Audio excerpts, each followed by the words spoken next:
You live in Los Angeles? I do. I live outside of Los Angeles, but it's crazy here, man.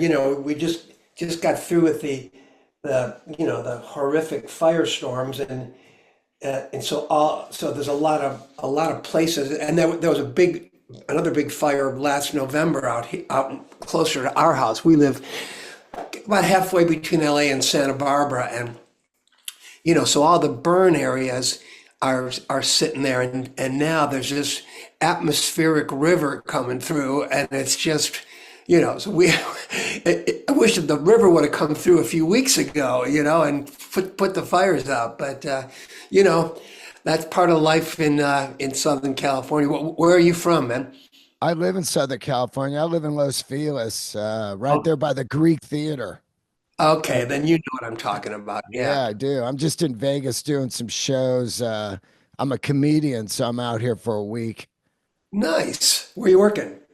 I'm working at the Comedy Cellar, one of the best clubs in America. It's at the Rio Hotel, and Okay. the Comedy Cellar and the Comedy Store are probably the two best comedy clubs in America, hands down. Oh, nice. From the artist from the comedian standpoint, just the way is the vibe of the place or the way you're treated. What is it that makes it the best?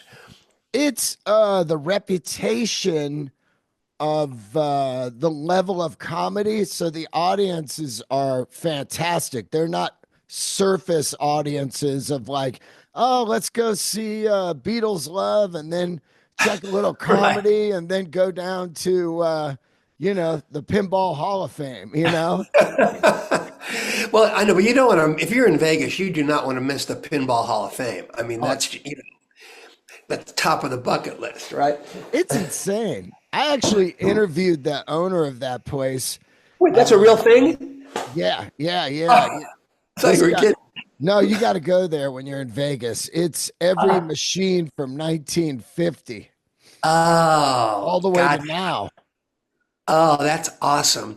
Dude, we did a gig maybe last year before last. There's a place, I think it's called Arnold Park in Iowa, and it's an old, like it was built in the 50s, the place is built around a 50s amusement park, but now they've got a proper amphitheater and they've turned it into a whole trip. But it's in the dressing room, they've got that same vibe, everything, like it's just like you're in the 50s, man. They had in our dressing room, they had one of those. I'm probably a little older than you, but you might remember the old baseball game where Oh, I know you got that with the a bat bat. on one end and the pitch on the other, and the ball kind of comes out under the pitcher's mound. And the beauty is they're free. You don't need quarters, so you can just stand there and like geek out on these things, man. It was awesome. That game's amazing because you smash that metal puck and the bat swings and you could get it in the upper deck. I know. If you hit the ramp just right, man. Oh man, no better feeling than hitting the ramp and knocking it out of the park. Let me tell you a little history I have with REO Speedwagon, All and right. it's August 2nd, 1981, Mm. Oakland Coliseum, Day on the Green. I'll read you the bill. 38 Special, Gamma, UFO, Kansas, REO Speedwagon headlining. That's an '80s bill right there. But I'll tell you that I'll never forget that show because that was that was the day that our the late great Gary Richrath, my partner in art and crime and everything else, and he was on the hunt that day. So he kind of slid out of the backstage area to just kind of mingle a little bit, socialize out in the outside the secure area, right? And then and then we couldn't find him. We're like, oh, geez. And he did have a propensity to disappear sometimes for periods of time. And so we're like, oh man, what are we gonna do? Where's Gary, man? All of a sudden, and this is before cell phones. Of So course.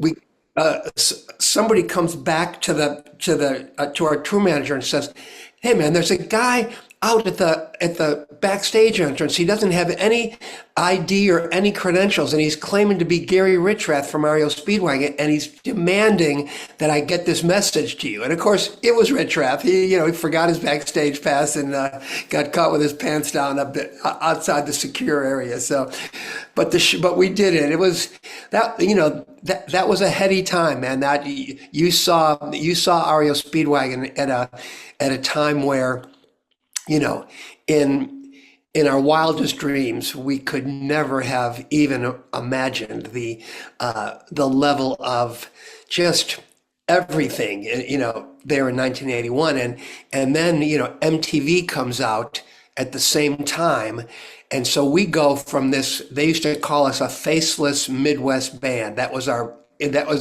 reputation in the press, and suddenly our faces were in everybody's living room, and it just like that just added another level of fuel to this raging fire that we were in the middle of. But it was a gas. I'm glad you were there. I'm glad you were able to see it.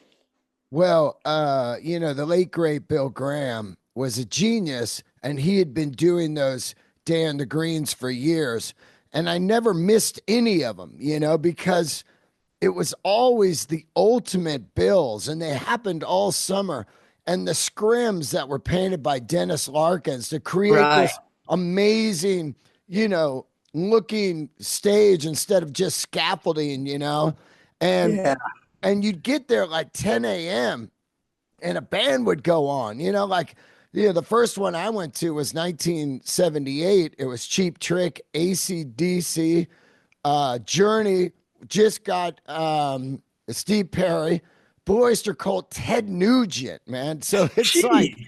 these bills, Zeppelin's last show ever in America was at a Day in the Green in 77. So Bill was on it, man. Well, it was actually when Richrath was not being let backstage. It got all the way to Bill Graham. It was Bill Graham who was saying no to him. Yeah, yeah, yeah, yeah. No backstage pass. Sorry, buddy. I don't care who you are. But yeah, boy, ACDC being, that's pretty heavy. They did okay over the years. Well, yeah, that's the Power Age tour, so it's really wild to think about that. But really, what I think is wild is to think about I come on to you guys on the live record, and then you can't tune a fish, That era is when I'm hearing you on San Francisco radio. Um, and then all of a sudden, you guys are playing in front of 60,000 from the High Infidelity, record. That's got to be mind boggling. Yeah, it was. Well, the good thing about it was that we had been we'd been playing, since the early '70s. We started in clubs, Of course. and just worked our way up to VFW halls and bigger clubs, theaters. So by the time High Infidelity hit, a lot of people. To a lot of people, that was our first album. They hadn't heard of us before, but we'd been working our way up to bigger and bigger venues for almost 10 years. So it wasn't as big of a shock to the system to us as you might think. And we had done plenty of shows as support in stadiums and stuff like that, and so. Yeah, in 1980, we opened for Bob Seger in Madison Square Garden, and in 1981, we sold it out ourselves. So that was kind of mind blowing. But you know, when I was 12 years old, man, and I'd been playing guitar for a couple of years, didn't really know why. Was too young for Elvis, and my babysitter who lived next door, she was about 5 years older than me. She said, there's a band I've been hearing about. They're English and they're going to be on TV Sunday night. You might want to check them out. So I did, and the Beatles came on and played I Saw Her Standing There, and I Want to Hold Your Hand, and it just blew my mind. All I can tell you is at 12 years old, suddenly it was like, oh, I see why I've been practicing guitar playing, old Susanna and Down in the Valley for 2 years. I was like, that's what I want to do. Yeah, me and 50 million other kids my age. But I just that just set me off on a trajectory. And it's my daughter talks about manifestation. She went through a phase where she would come home and she would like light this cool candle and burn sage, and we would do this whole thing as a family of manifesting. And I went along with it because I love my daughter, and it was just it was a nice, peaceful, cool thing to do. But it got me thinking, and I started thinking, well, there are some things that I didn't realize I was manifesting, but I was. And it occurred to me that that it's like, if there's something that you really want to do, just don't do anything that gets in the way of that. Not that you're gonna, figure out how to make it happen. It's more like just not putting up any roadblocks to it, being open, to see where life takes you, but kind of in the back of your mind, whether it's subconscious or not, you're not doing anything that would get in the way of that. And it's happened to me a couple of times in my life. And so that's kind of an interesting concept that I've been thinking about lately. Anyway. I believe in that stuff too. You just, if you have a negative energy or you're not thinking that you're going to get somewhere, you're never going to really get there. It's Right. like I started comedy at 44 years old, and people are like, you're too old. And it's like, nah, I don't believe that, and, I was just going to ask you that, but go ahead. it's just wild to think, because I was like, 44, that's nothing, it's not Right. 90, you know. Right. So yeah, you have to I mean, if you look at people and they're like, I just saw that Becoming Zeppelin film, these guys, they get together, lightning in a bottle, and they're like, we're doing this, and they did it. Yeah, I can't wait to see that. Yeah, that's next on my bucket list of streaming shows for sure. Let me ask you something. This is wild. I never knew. And, you know, it's really bizarre to think about. REO Speedwagon had three singers, you know, and back then, a record label, if you lost your singer, you would just be gone. You know what I mean? That's the big deal. So you got one singer, they get a deal in 71 on Epic, then another singer, then you join, you quit, you come back 3 years later. That is lunacy and unheard of to be able to hold on to a record deal and an audience that doesn't go, they lost their singer. They're no good now. Yeah, well, it's really a testament to Gary Richrath once again, because I'll tell you that in my opinion, for him to be left out of the conversation of the greatest live rock and roll lead guitarist ever it's a travesty, man. If you saw it, you saw it on Day of the Green, that Gary, the way he played, and just the way he had these beautiful Les Paul guitars that he collected, and he would literally dance with them. He just held them. The guitar was an extension of his body, and he had these fringed guitar straps, and he would do these. I mean, he would literally. He didn't realize it, but he was kind of doing ballet moves. I mean, he would spin with these things, and I mean, and the way he played was so unique, and I think that was the glue that really kept Epic involved. And also, it didn't hurt to have Irving Azoff as the band's manager either. Irving, REO Speedwagon was Irving's first management client. He had REO and Danny Fogelberg, and the late great Danny Fogelberg as well.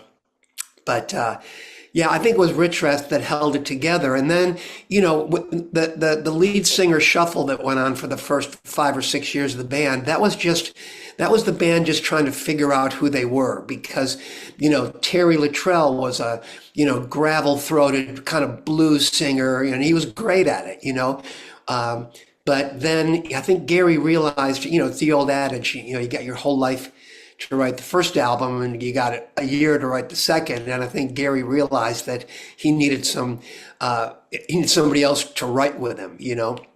So that's why I got the gig because, it wasn't because I was a great singer. I don't kid myself. And then Murphy came in, and Murphy was a great R&B singer, great keyboard player, Oh, guitar he's player. killer, man. Yeah, Wow. really is, but it didn't really mesh with the rest of the band very well. It always seemed I went and saw him once. I'd been out of the band for a couple of years. I went and saw him, and it was actually that gig where I was standing on the side of the stage and Murph is out there singing and he's great and, just super talented. But then they got to this song called Like You Do, which was on the second album, which was the first song that I ever learned when I joined the band. And I sang on the record and I was standing there and I'm just like, that is my gig. And I let it slip away. And I guess I must have started manifesting again because within a year I was back. But yeah, so I'm talking too much. Talk, say something. No, no, I mean, it's really a crazy story because you leave the band, there's some kind of tension. What was the tension? Because you here you got this gig and then you leave. Yeah, well, the tension was that I came from being in a band that was we played Buffalo Springfield covers, Moby Grape covers, originals. And I wasn't even the lead singer. We had two of us sang, and we were kind of like a duo, kind of harmony singing, and it was more. I played Rickenbacker 12 string. It was more of a folk rock thing, right? And when I joined REO, they were it was a stack of Marshalls, a stack of SVTs on the other side of the stage. You know, you never had good monitors, so I just was singing so hard, and I never had taken voice lessons, so I didn't know what I was doing, and eventually my vocal cords started to fail me. So I went to a doctor who told me that I needed to stop singing for 3 weeks and don't talk for 6 weeks, some ridiculous thing, and I'm just like. And I'd only been in the band for about a year, and I'm like, I can't tell anybody this. I'll lose the gig. So in typical, the way I was brought up fashion, I just stuffed the feelings and tried to fake my way through it. And I didn't talk when I didn't have to, and I didn't want to sing at rehearsals, and I didn't tell anybody why. Wow. And so they were left just thinking that I was being a dick, that I was just, thought I was, too good to sing at rehearsal and I was, aloof, but really I was just scared shitless and and eventually it caught up with me and they sent me packing and, so it was a wake up call but during the couple of years that I was away from the band, I'll be honest with you. I went through a year of tough times. I was, because I thought I was going to come right out and get a solo album deal, and it didn't happen. And so that was humiliating. I just felt like it was really bad, man. I was pretty depressed, and you know, and but after about a year, I just kind of I made some changes and I started working again. I literally got a gig in a restaurant in Chicago. I'm from Chicago, so I got a restaurant gig, playing on a little stage in the corner of a loud restaurant. And, I'd be up there, singing, Fire and Rain. And right in the middle of the song, it'd be, Murphy, table of four, your table's ready. I'm like, I go from headlining Kiel Auditorium in St. Louis to, singing during happy hour at the Rusty Scupper in Chicago. But it was like that's what I needed to do, and that led to a gig at a really cool singer songwriter club in on Lincoln Avenue in Chicago called the Bulls. It led to gigs at the Earl of Old Town and the Quiet Night, places where Steve Goodman and John Prine used to play, right? I got into the singer songwriter vibe, and so it taught me a lot. It gave me a lot of confidence. So when I got the call to come back to REO, I had a bunch of tunes written, and I was kind of ready to step up and not be the new guy anymore. I was ready to look at Gary eye to eye, as opposed to looking up to him, and that's what I needed. I needed to feel like I was an equal member of the band, uh, and when we got to that point, then it started to happen. Then this new sound of REO Speedwagon started to evolve. At any point did you, because I sang for 25 years and I understand that whole thing. At any point did you get nodes or anything? Because now singing's just got to be so easy with the in-ear monitors compared to then singing over these Marshalls. Like you said, it's ridiculous. Sometimes once a year I do a Bon Scott tribute, and I walk over by a Marshall full stack and I just go, what the fuck? Like I used to sing in front of those every night in a small shitty rehearsal room, just on 125 dB, man. And those things are punishing now. Oh yeah, oh yeah. The in-ear monitors, they changed my life. I got turned on to them by Lou Gramm, by the great Lou Gramm, Yeah. who in my book, if you put the Mount Rushmore of classic rock singers, Lou is definitely up there, for sure. And he's a great guy as well. But he turned me on to the in-ear monitors, and wow, that was in the early '90s, and it changed my life for sure, definitely. How good are they now compared to the 90s? Because I've been out of the game for like 16, 18 years. So I wasn't in the in ear monitor game, but they've got to be like just state of the art now. Oh yeah, you can get them where there's a little microphone in there, so you can dial in the crowd. The only bad part about them is that you can't feel. I like to feel the crowd because Of course. I'm kind of I'm not telling you anything you don't know when I tell you that getting a laugh, people can give you courtesy applause. There's no such thing as courtesy laughter. If you make somebody laugh, that's just a win, and it's to me, it's one of the best feelings in the world. As a matter of fact, I'll share something with you that is kind of I write about it in my book, but I have and I don't remember when it started, but I have a thing that I I I love to be hanging out with a professional comedian and get a laugh out of them, right? Oh, yeah. And I got a list of comedians who I've hung out with and gotten the laugh, Who are and they? Who are they? oh man, well, I've become friendly with Scott Thompson, Carrot Top, and he's a great comedian. His show is incredible if you're in Vegas, and he's also a great audience. Mel Brooks, I got a laugh from Mel Brooks. Wow. I got a laugh from David Spade on stage. We were playing a gig, and there were four empty seats in the first row, and the rest of the amphitheater was sold out, and it was light out, and so we're playing, and all of a sudden these three just hot girls walk in and sit in three of the chairs, and there's still one empty seat. And the guitar solo for "Can't Fight This Feeling" comes on, and at the beginning of "Can't Fight," another hot girl comes in, takes the fourth seat, and then here comes Spade. He walks in, and one of those seats was his. And I look at him, and he looks up at the stage, and I go, "Sorry, man," like this, and he just cracked up. So because he was probably with all four of them, but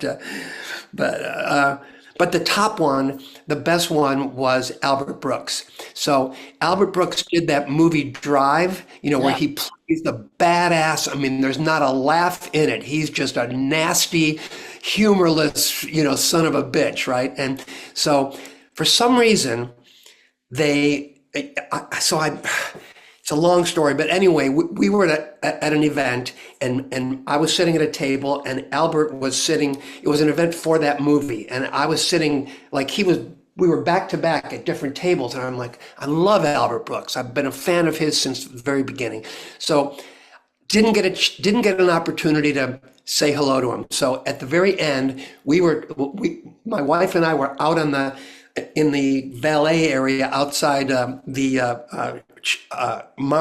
Chateau Marmont, and I look across, and there's Albert and his wife, and there's no one else there. We're both waiting for our cars. He's not talking to his wife at the moment, and I'm like, this is my moment. So I walk over to Albert, and I go, "Hey Albert, hi, I'm Kevin. I've been a fan of yours since the very beginning, and I love the movie. And you, whoa, shit, what was the line? And it was a great, whatever it was. It just caught him off guard. I said something like, "Oh," I go, "and you were hilarious." That was the line, and because he wasn't funny at all, I go, I love the movie, and you were hilarious." And he literally did a spit take. It was. So that was my crowning jewel of this. But getting a laugh from when I tell little stories between songs, every once in a while I'll say something funny and I'll get a laugh. Well, if I got a laugh tonight, guess what? I'm doing that same gag tomorrow night because Yeah. it's just the best feeling ever. So good for you, man. For you to make the transition from singing Bon Scott to playing at the Comedy Store. That's respect for that, because it's also the hardest gig in the world, I think, stand up. Oh God, yeah. Yeah, that and I would say Broadway plays, Well, there's because that. you have to remember all that stuff and you can't just kind of check out, So yeah. You go see comedy at all? Oh yeah, yeah. As a matter of fact, we're neighbors down the street with Patrick Warburton, and he was famously putty on Seinfeld, and he's done many things. He does a character in Family Guy. He's a great dude. Does a charity event every March. It's coming up in Palm Springs. But he's been doing stand up, and just saw him a couple of weeks ago out in Oxnard. There's a nice comedy venue in Oxnard, believe it or not. It's Oh probably yeah. about I've done 400. You know the I've place done I'm it many talking. times. Great at the mall there. Yeah, yeah. Yeah. Levity Live or whatever. Oxnard. Yeah, there you go. Yeah. And he had a guy opening for him that killed. I can't think of his name, but no, I love. When we lived in town, I used to go to the Improv all the time. Matter of fact, the way that Tommy Shaw and I met and kind of started the relationship that has led to the many tours that I've done with Styx. We met at the Improv on Melrose at a Craig Shoemaker show, and just kind of hit it off. We were with our wives, and the rest is kind of rock and roll history with Styx, and we're going out on tour with them again this year. So Yeah, that's going to be wild. Now you're doing the high infidelity record, and they're doing what? Grand Illusion? yeah, we're both doing doing the whole albums, and both REO and Styx have done several residencies at the Venetian Theater in Vegas, and we did the High Fidelity show 3 times, and we put together a whole new presentation for the residency, as did Styx for their Grand Illusion residency. And so this summer we just thought, you know what? Those shows did so well and people reacted so well to them, because you play the whole album and then you also do all the hits that people want to do too. So it's a cool thing, and it's unique because we've never done it. Neither band has ever done it anywhere else except in Vegas. And So, the guys who we did it as REO Speedwagon 3 times over the past year and a half, but that same band is going to be touring this year, as the Kevin Cronin band you know, because of I'm not able to tour as REO Speedwagon anymore. Why is that? Well, that's a good question. It's a complicated question, but um, you know, um, God, it's a tough one because our bass player Bruce Hall, he and I worked together for almost 50 years. I was instrumental in getting him in the band. He and I, any side project I ever did, Bruce was part of it. But over the past several years, things became a little bit of a struggle for us. Just musically, personally, and physically, and then Bruce has had back problems for a long time, and it finally just gave out on him, and we had a week before the first Las Vegas residency, so he had to go home and take care of his health, and we could either cancel the residency and the gigs that to follow, but I put so much of my heart and soul into that residency show, and I didn't want to. And people plan their vacations. People come to Vegas from Europe and stuff, and I just was like, if I can pull this off, I got to try to do it. Without Bruce. And we just got lucky that Elton John had retired, and our buddy Matt Bissonette, who had been with Elton for 12 years, was available. He came in. Whole show he came in with charts for every song, and within 2 days the charts were gone. He had the bass parts. Then he goes, teach me the harmony, the vocal harmonies. I'm like, okay, gave him all the harmony parts, and he's just an amazing bass player, great singer, good dude, and the chemistry between Dave and Brian, who have been with me in REO Speedwagon for 35 plus years, and Derek Hilland, who took over when Neil Doughty retired in late 2022. The five of us just something happened, something magical happened, and but Matt was subbing for Bruce, and Bruce was his doctors told him he'd be ready on March 1st of 2024, and he wasn't. He wasn't there, and then it got pushed back to June 1st.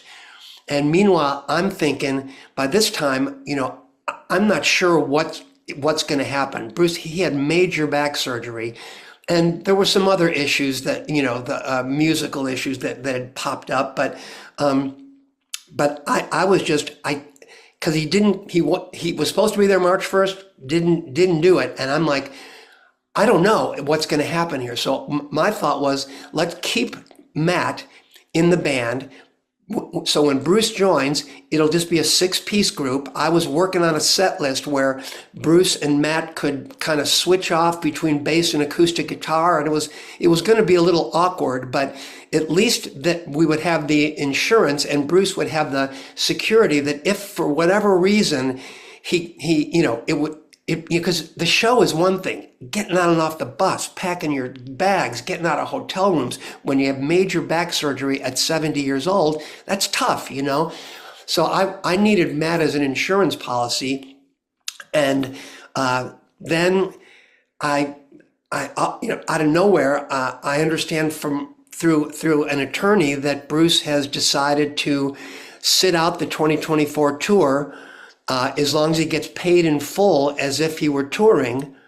And so we didn't have much choice. That's what we did, and that's what he accepted. And we went ahead and finished the 2024 tour with Matt Bissonette on bass, 5-piece band. It was the most successful tour we've had in 35 years. the band was just on fire. The crowds were crazy, and it became this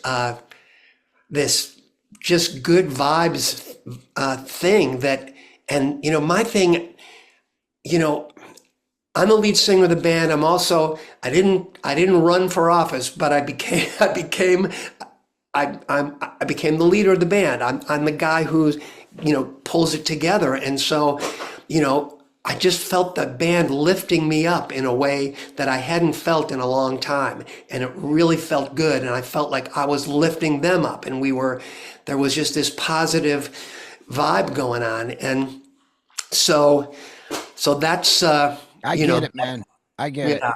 I played music 25 years. I understand. It's like some people, they don't want to look like they're going to quit. So they throw drama in the scene, and then, they get fired, and then they say, oh, it's those guys did this to me. When really they want to leave. Their body is failing. Their mind is not in it. Their heart's not in it. And then you get a dude that comes in that's good vibes, and you're like, oh wow. And it changes the whole dynamic of a tour, you know? Well, yeah. Well, Bruce was never fired. That Right.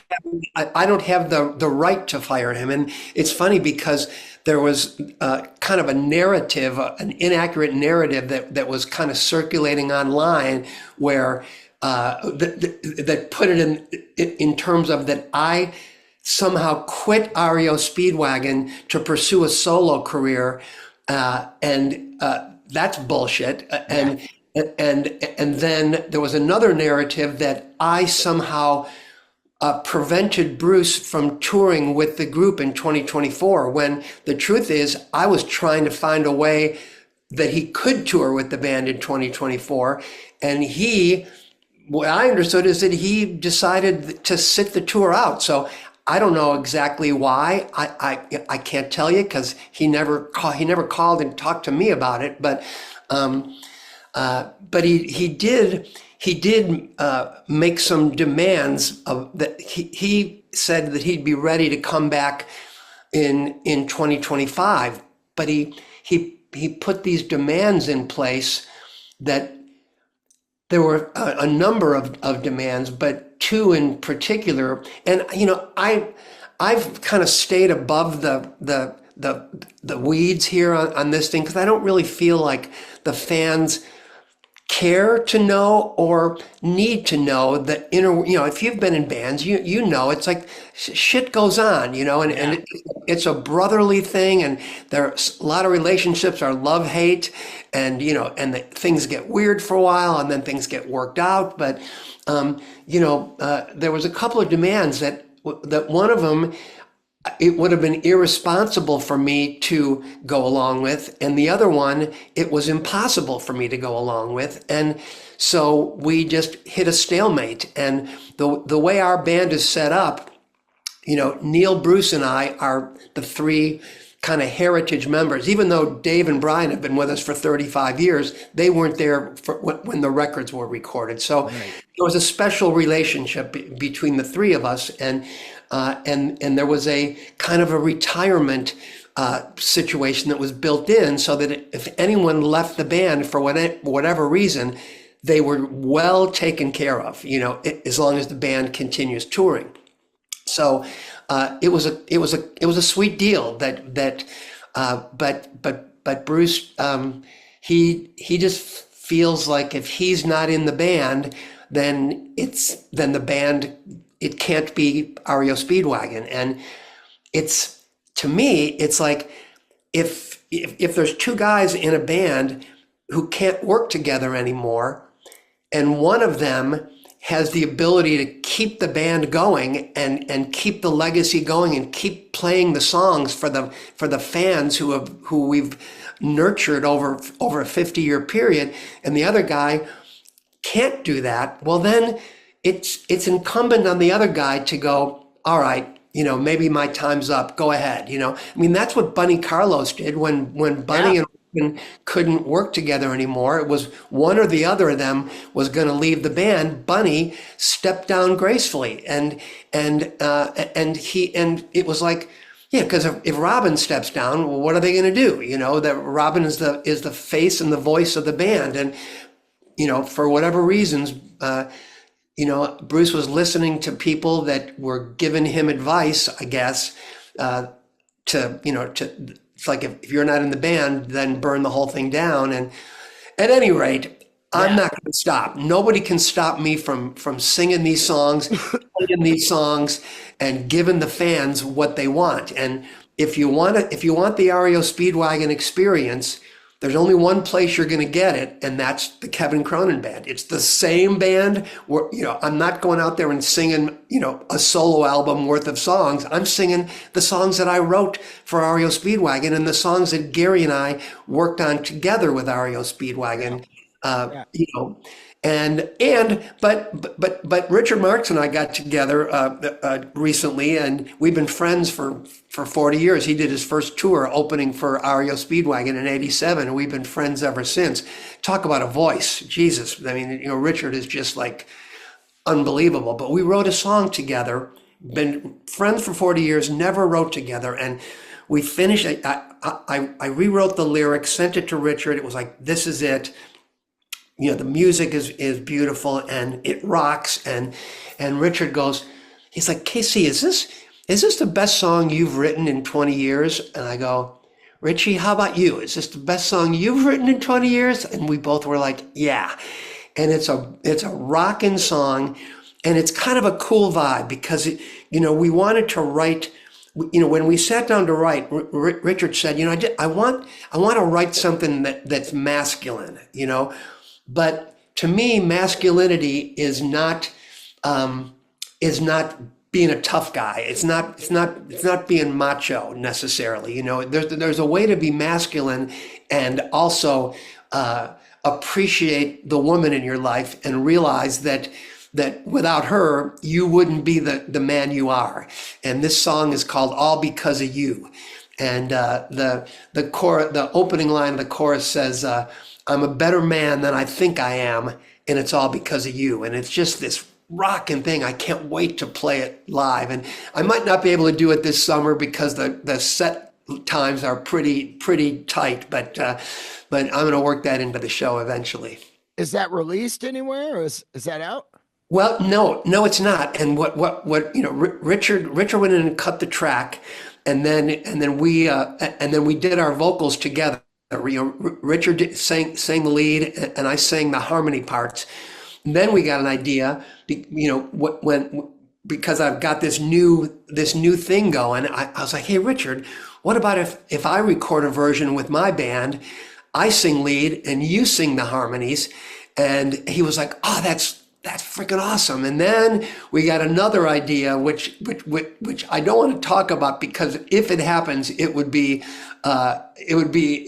take incredible timing and coordination, but we're not going to be in competition with each other. Put it that way. Right. We'll because we co-wrote the song. It's like if Richard's version gets some traction, great. If my version if the Kevin Cronin band gets some traction, great. Who cares? It's the song that we both love, and so we'll. I don't think it's going to be out anytime before this summer. Let me ask you. You were part of the old MTV Behind the Music, and I just the formula is almost comedic. They wanted it all. They were hungry. Then they got it all. Then the fall. Every time it was the same thing. But I'll tell you, man. But I here's the deal. That's not behind the music making that up. That's just how it works. right, But go right, ahead. right, right. It's just truth, rock and roll. Exactly. But man, your particular episode, when it gets to Gary, it gets so dark. It's like, whoa, those were some really dark times for your band, man. Yeah, yeah. It was, and it was. Yeah, it was dark, and we went through a lot together. I mean, we lived through the age of MTV. We also lived through the age of cocaine, Yeah. where and we used to record at the old record plant in Los Angeles, which was the studio in Los Angeles. You'd be walking down the hallway, and I'll never forget. I was walking down the hallway one day, and here comes George Harrison around the corner, and he walks up to me, gives me a big hug. Hey, mate, what you working on? I'd never met him before, but if you were recording at the record plant, it was almost like being a member of a private club. The Eagles would be down here, and Joe Walsh would be over in this studio, and but all of a sudden we heard about this new drug that wasn't addictive, and it was like it made everybody more creative, and everybody was like, "Wow, what's this stuff?" And it just so happened that all the second engineers at the plant had a little side hustle going. So it's like all night. It's like the blow never ran out, and as far as we knew, we weren't paying for it. Well, guess what? We were paying for it, and it caught up to it caught up to a lot of people. And the sinister part of drugs is that you don't know if you're going to be one of the guys who does it for a while, parties and then goes, I've had about enough of this, and moves on, or if you're going to be one of the guys who it captures in a bear trap, and you can't get out of it. And I tell my kids, I told my sons when they were young, I go, you don't know until it's too late. So if you can avoid it, don't go there, man. And so in our band, we kind of had a, it started in 78, and by 82, some of us were like, this is, the after party was becoming more important than the show. Right. That's when the light bulb went off over my head, and I'm like, wait a second. I love to play when, if people are going to be spending their hard-earned money to come and hear us, I want to be at our best. I don't want to be hungover from the night before, And so some of us got on a health kick. We hired a nutritionist and went in that direction, and other guys didn't. And God love him, man. We had an intervention with Gary, and he was open to it. He didn't fight back, and he was the first guy in the band that actually went into a treatment program. And this was in the mid '80s, when nowadays everybody goes to rehab, but back in those days it was no one. We didn't even know what it was. We had one friend who knew what it was, and so Gary tried, man, and when he came out, he was like, yeah, that's the guy. That's the guy that I met in 1972. He was just a freaking stud, and he was back, and it was like, yes. But by the end of that '87 tour, we started seeing, wine carafes on the room service trays outside of Gary's room, it's just an insidious freaking thing, and it just, I thought, because when I got escorted out of the band, so to speak, like I say, I had a rough year, but then it inspired me to get back into it, So, nothing else was working with Gary, so I thought maybe his bottom would be, being out of the band, and so I told him, I drove out to his house. I'm like, man, I can't work with you anymore. I'm sorry. I just can't do it. I can't make another album like the last one. And so, I never expected that his hiatus would be permanent. I figured maybe a year or two down the road, he'd be at my door, ready to go. And, but it never happened. And Behind the Music was supposed to be the unspoken plan was that Gary and I were going to get together in a studio for the first time in 10 years and see what happened. And I was up for it. I was like, hey, and I actually talked to Dave Amato about it. I said, Dave, if this works out, we might become a six-piece band. Are you open to that? And he was like, yeah, I don't think would have been his first choice, but he was like, yeah, sure, we'll make it work. And but but I said something in the interview, kind of what I just said to you. I said, I always expected that Gary would be back, and I said, and the door was always open. He just had to show up ready to rock and walk through it. And so the interviewer quoted me in his interview with Gary, and that pissed him off because he didn't see it that way. And so he was like, fuck this, fuck this idea. I'm not going in the studio. And but fortunately, a couple of years before he passed away, we kind of patched things up. And so we left on good terms. I just saw some footage that the very last time he ever played with you guys, he came on stage somewhere and played. And I think it was, wow, what song did he do? No, I know exactly. I know Blowing the exactly what it Changes? was, man. No, I know exactly what it was. It was a tornado came through Illinois and destroyed a little town called Washington, Illinois, which is not far from Peoria, which is where Gary's from. Right. And we had heard that Gary moved back from LA to Peoria, which I thought was awesome. I thought that would, get out of LA, get away from all the, bad memories and come back to Illinois where Peoria, he's a star in Peoria. He's, Peoria's favorite son, him and Danny Fogelberg. And so And I, Richard Pryor. oh, Richard Pryor too. You're right, man. I forgot about that. Yeah. But so when the tornado destroyed this town, I got a call from Robin Zander, and he's like, dude, you want to do something for this? I'm like, I absolutely. And so I called Tommy Shaw, and we put together this concert on a moment's notice in the field house of the University of Illinois in Bloomington Normal. Sold it out. Richard Marx came, played a solo piano version of Right Here Waiting, and there were 17,000 people in this giant arena. You could have heard a pin drop. I mean, it was so beautiful. I mean, I was crying backstage.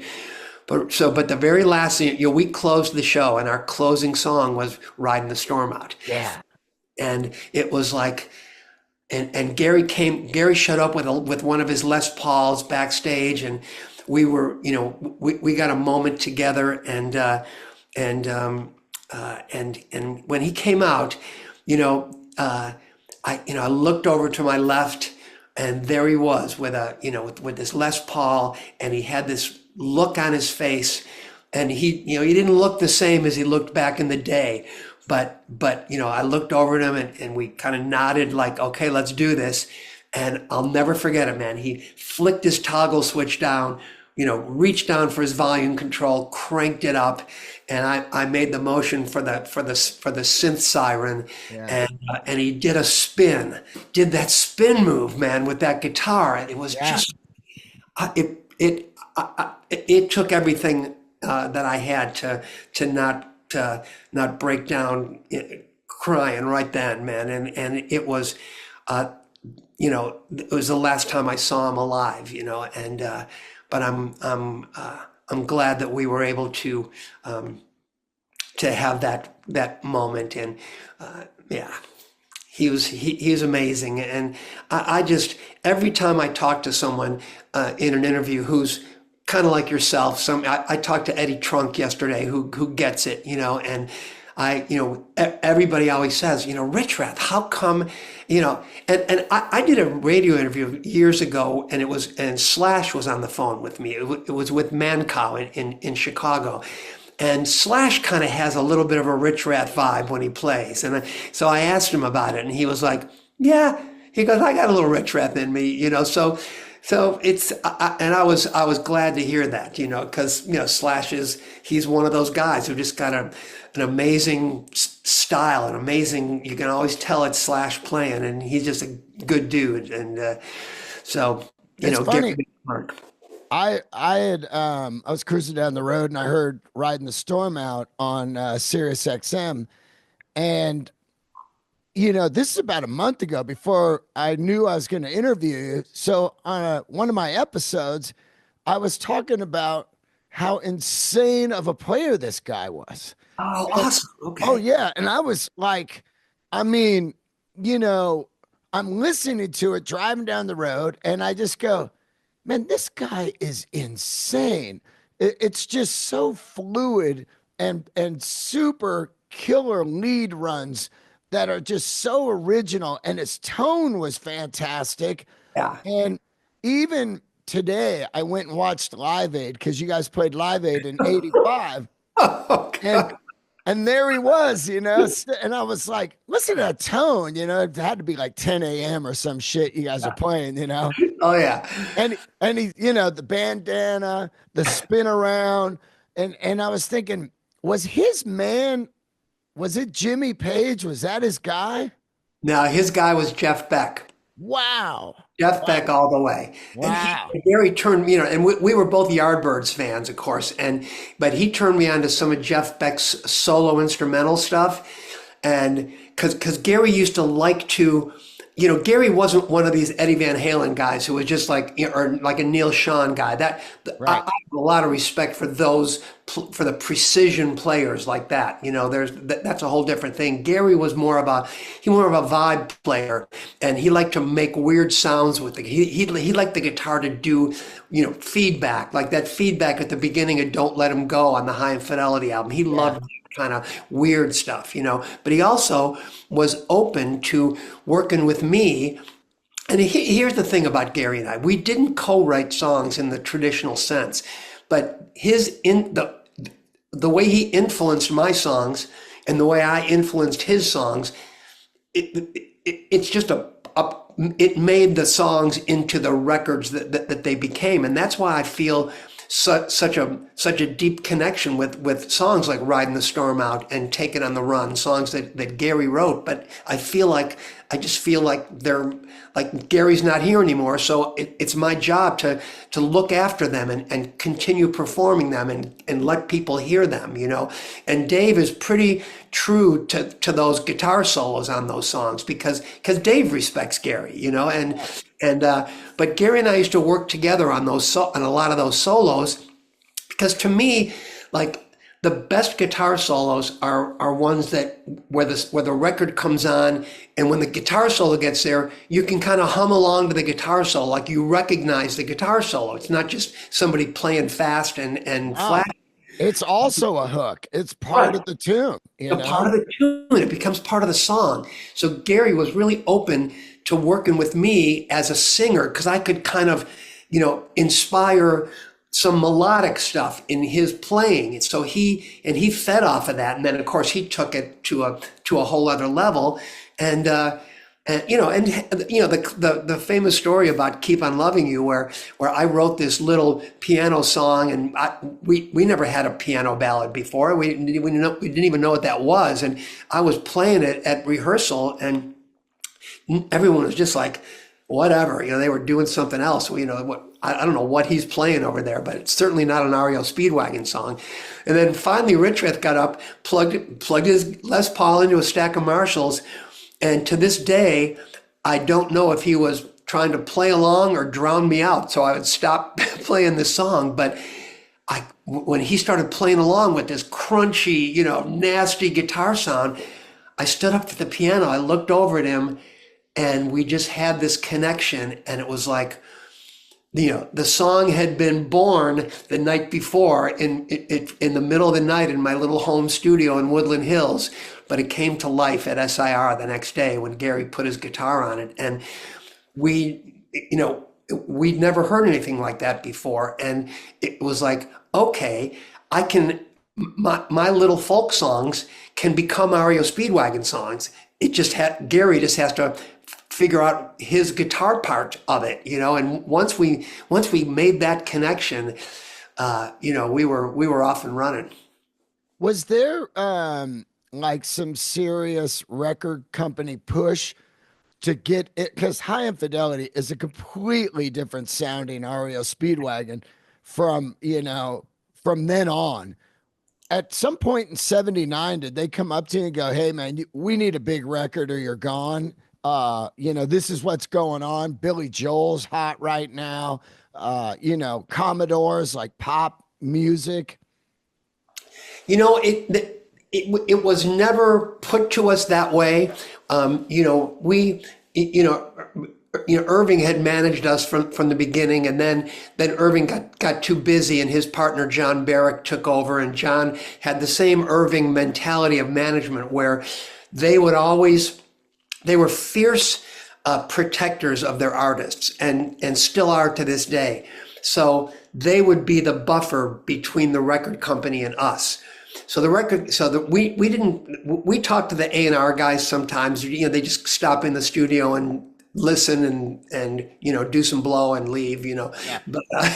But so John Barrick and would he sheltered us from that energy. But somehow we kind of understood that Epic had stood with us for 9 albums that did pretty well. Let's face it, except for a couple of the Murphy albums, had a rough go. The first album, when I got back in the band, didn't do too well, but the live album became our first gold record, and then the tuna record, you can tune a piano but you can't tune a fish, went platinum. 9 Lives was a gold record. And so, yeah, we wanted to kind of keep the momentum going. But it's not like we were sitting there trying to be pop. I know that's probably how it looks from the outside, but we were just trying to, when I wrote Keep on Loving You, I felt, before I even wrote the chorus, I just wrote the verses, in the middle of the night, and those verses, they were different than any song I'd ever written. They were really, I really exposed myself emotionally, and it was really risky because I was talking about things that put my marriage in jeopardy, Yeah. and then later on, when the album title High Infidelity popped into my head as I was driving down the 101 into Sound City where we recorded, I walked into I called the band together, and I'm like, guys, I got the name I got the album title, and they're like, oh yeah, and I felt it so strongly. I go, High Infidelity, and they looked at me like I was from another planet. It's like, we can't name our album High Infidelity. That's insane. But I'm like, Keep on Loving You, Take It on the Run. The 2 most powerful songs on the record, that album title fit those songs, and we didn't plan it this way, but Take It on the Run was kind of like the answer to Keep on Loving You. And the story of that song, I mean, Gary and I had gotten together to listen to tapes and kind of show each other what songs we had before we went into rehearsal. And I was getting up to leave, and he goes, oh, hey man, I got this one slow one. And I was normally in charge of the slower song. Gary was in charge of the high energy stuff. So I'm like, he goes, I don't know if it's any good. I'm like, well, what the hell? Play it for me. And it's like, heard it from a friend who heard it from a friend who heard it from another. You've been messing around. I'm like, dude, are you kidding me? That's the best opening line either of us have ever written in our life. I go, that's up there with I once had a girl, or should I say she once had me? I'm like, and then the song went on, and it was called Don't Bring Me Down at the time, and the payoff line of the chorus was Don't Bring Me Down. And I just organically, I said, you're under the gun, you take it on the run. And Gary was like, oh, yeah, that's it. And so that's how things happened back then. We were just like going for it, man.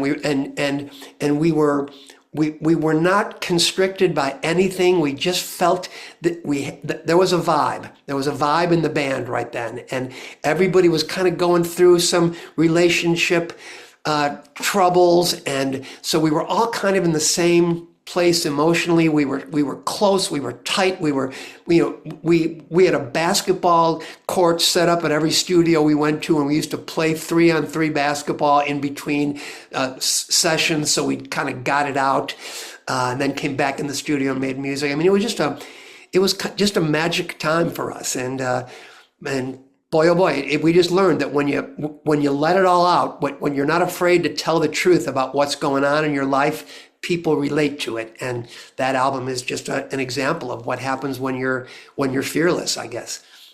Well, looking forward to the tour. It's going to be fantastic. It Sticks, you, Kevin Cronin band, and then who's the opener? Don Fogelberg? Felder, Yeah, Don Felder. Yeah. you Oh know, he man. could play a little guitar, you think? Oh yeah, yeah, yeah. He's one of the classics, and I remember when the first Eagles album that he played on, I was like, wait a minute, I love the Eagles, but that ain't Bernie Ledden playing these guitar parts, Yeah.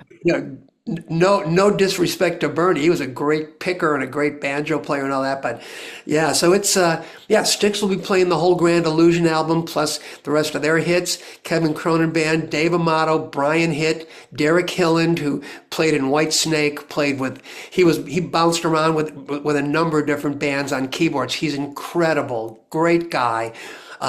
Neil Dowdy, who he took over for Neil when Neil retired. Neil was one of his heroes when he was a kid, so it was a perfect fit there. And then, of course, we talked about Matt Bissonette, the great Matt Bissonette. And, I've been working with a vocal coach for the past 5 years. It changed my life. I feel better than ever. Who are you And working with? I'm working with Jeffrey Allen, who is the head of the pop music department at USC.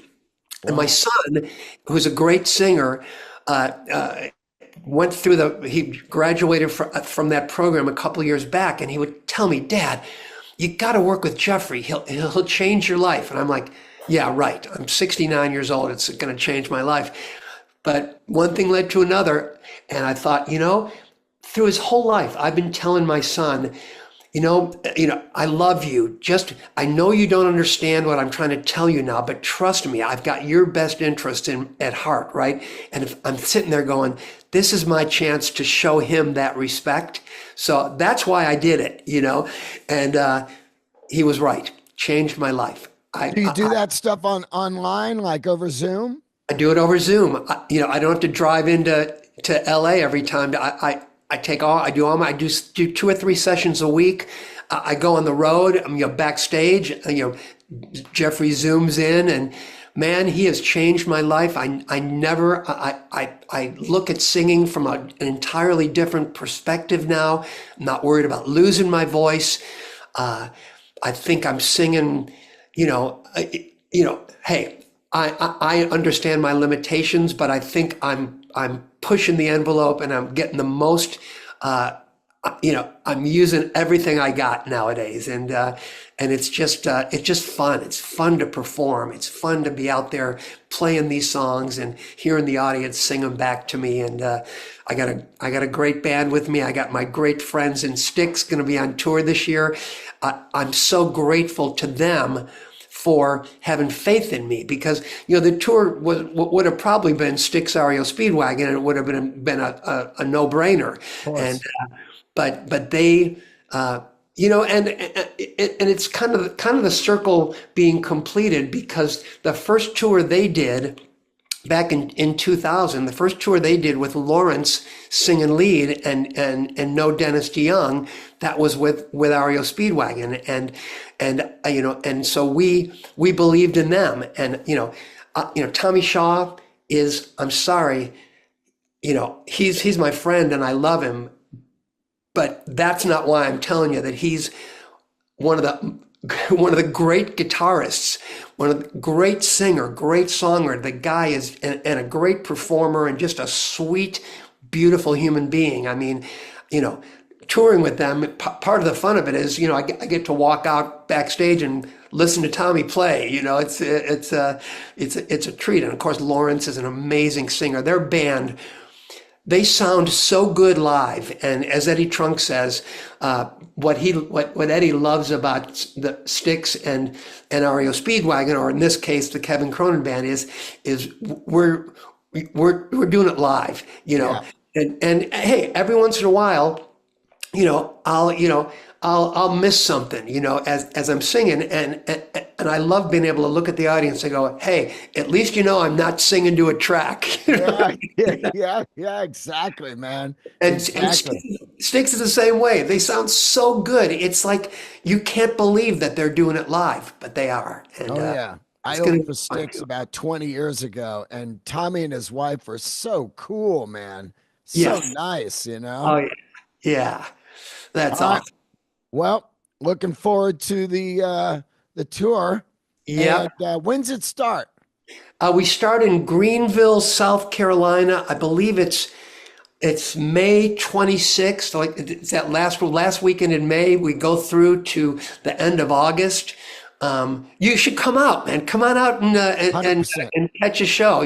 Just I don't know who I don't know if you talked to someone in our office or if you talked to Eric Stein at Yeah.